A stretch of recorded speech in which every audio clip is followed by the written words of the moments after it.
Hello বন্ধুরা, নমস্কার। আজকে আপনারা সবাই কেমন আছেন? আশা করি সবাই ভালো আছেন। আমি আজকে চিকেন করছি, তার জন্য চিকেনটাকে আমি ভালো করে ধুয়ে নিয়েছি আর নুন হলুদ মাখিয়ে আমি 20 মিনিট রেখে দেবো। তো এখন আমি ভালো করে ধুয়ে নিয়েছি, এবার আমি নুন হলুদ খেয়ে নিচ্ছি। দেখুন বন্ধুরা, আমি নুন হলুদ দিয়ে দিয়েছি, এবার আমি ভালো করে মাখিয়ে 20 মিনিটের জন্য রেখে দেবো। দেখুন আমি নুন হলুদ মাখিয়ে রেখে দিচ্ছি এবার ডেকে 20 মিনিটের জন্য।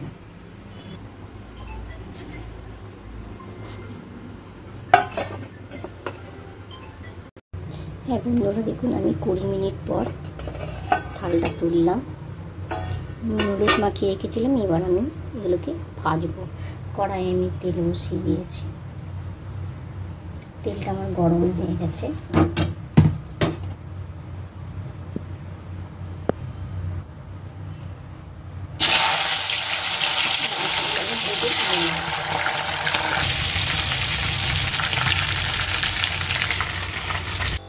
দেখুন বন্ধুরা, আমার মাংসগুলো ভাজা হয়ে গেল। মাংসগুলো আমি ভেজে তুলে রাখলাম। এবার আমি পেঁয়াজ আর রসুন একটু ভাজবো গোটা গোটা।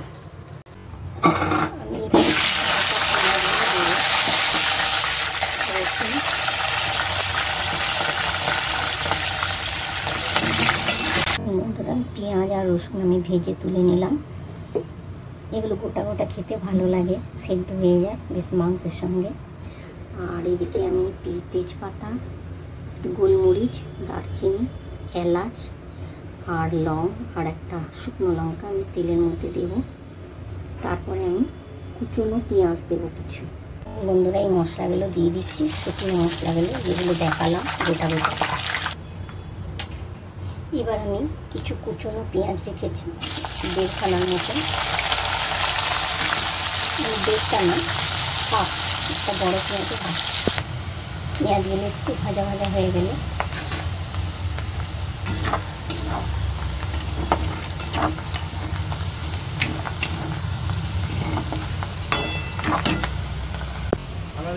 দেখুন বন্ধুরা, এটার মধ্যে আমার পেঁয়াজ, তারপরে আদা, রসুন, কাঁচা লঙ্কা, টমেটো এগুলো সব একসঙ্গে পেস্ট করে নিয়েছি। আর দিয়েছি 7-8 খানা কাজু একসঙ্গে বেটে নিয়েছি। এর মধ্যে ভাজা হয়ে গেছে। এবার আমি এটার মধ্যে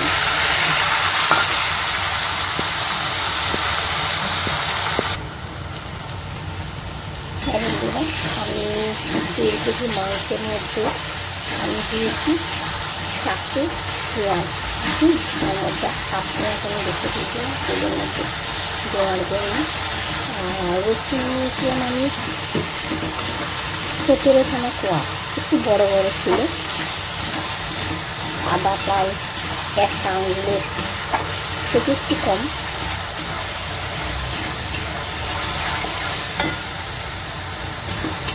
একটা টমেটো দিয়েছি আর দই দিচ্ছি একটা বড় চামচের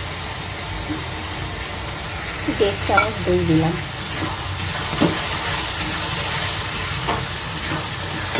আর এই যে গুঁড়ো মশলা, কাশ্মীরি লঙ্কা গুঁড়ি, জিরে গুঁড়ি, ধনে গুঁড়ি আর হলুদ এগুলো দিয়ে দিচ্ছি।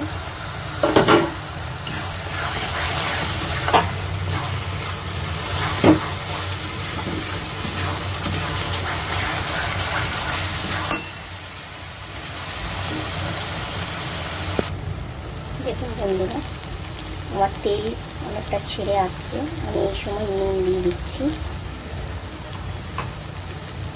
একদম। আমি তো মাংসের মধ্যে নুন মেখে রেখে দিয়েছিলাম, আর পরিমাণ মতো আর একটু নুন দিচ্ছি।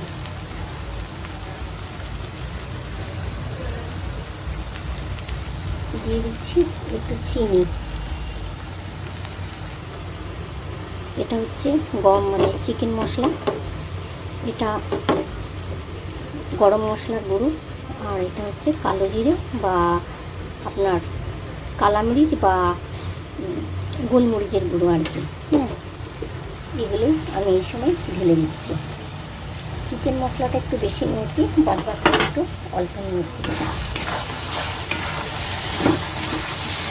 টানা গোটা মশলাগুলো দিয়েছিলাম তো, আমার মশলাটা কষে গেছে। এবার আমি চিকেনের মধ্যে দিয়ে দিচ্ছি।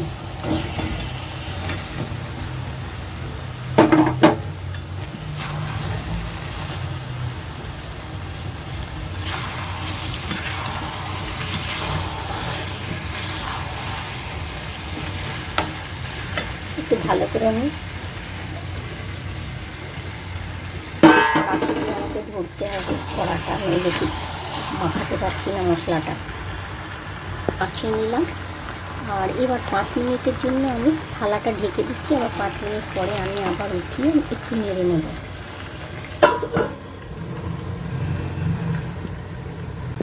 এবার আমি 5 মিনিট পরে উঠাচ্ছি।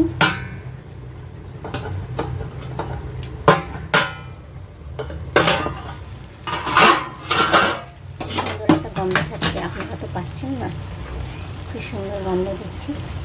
আর এবার না আমি পেঁয়াজগুলো দিয়ে দিচ্ছি। হ্যাঁ, পেঁয়াজ আর রসুনগুলো, এগুলো বেশ ভালো লাগে।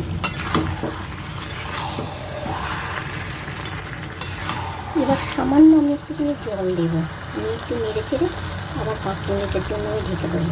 দেখুন একটু সামান্য একটু জল দিচ্ছি। এটাকে ভালো করে আমি কষে নিয়ে আবার 5 মিনিট পরে ঢেকে তারপরে আমি দেখবো, নিয়ে তারপরে আমি জল ঢেলে দেবো। আমি এবার 10 মিনিট পরে তুললাম, কারণ পেঁয়াজগুলো দিয়েছিলাম তো তাই। দেখুন আমার ইয়ে হয়ে গেছে। এবার আমি গরম জল দিয়ে দেবো। দেখুন বন্ধুরা আমার কষা হয়ে গেছে একদম। এবার আমি গরম জল দিয়ে দিচ্ছি।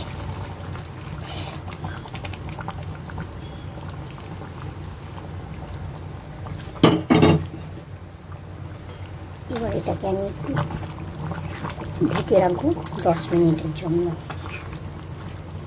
আজকে আলু দিইনি, এমনি ঝোল করেছি, খুব বেশি রাখবো না ঝোলটা।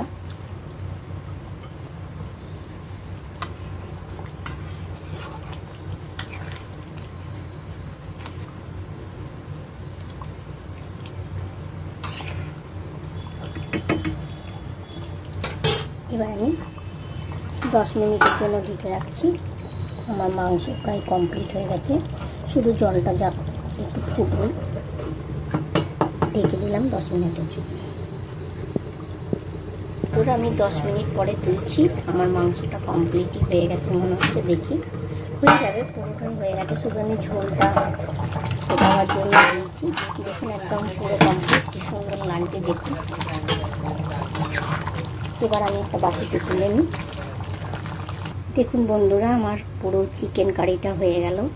তা আপনাদের এই চিকেন রান্নাটা যদি ভালো লেগে থাকে, চিকেন কারিটা যদি ভালো লেগে থাকে, অবশ্যই লাইক কমেন্ট শেয়ার করবেন। নমস্কার, সকলে ভালো থাকবেন। আবার পরের রেসিপিতে দেখা হবে। টাটা, সকলে ভালো থাকবেন।